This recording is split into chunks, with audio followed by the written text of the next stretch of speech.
Have you ever felt like giving up on your leadership journey?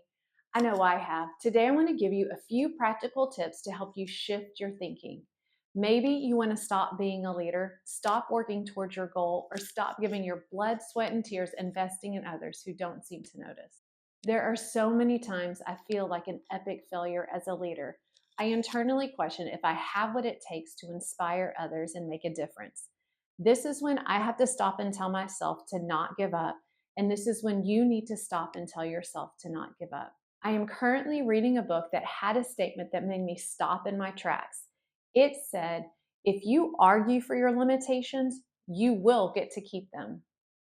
It made me stop and think, am I working harder to prove to myself why something won't work than I am trying to prove that it will? So many times we have an entire conversation in our head, playing out every possible scenario, and most of the time the outcome to those scenarios are negative.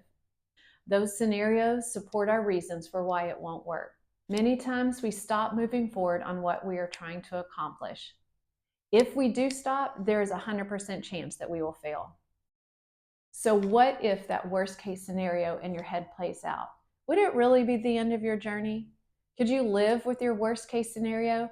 Is there a fragment of hope in your worst case scenario? I hate to break it to you, but you will fail. People will fail you and things will always go wrong. Failure is part of succeeding. It may not be what you wanted to hear, but it is the truth.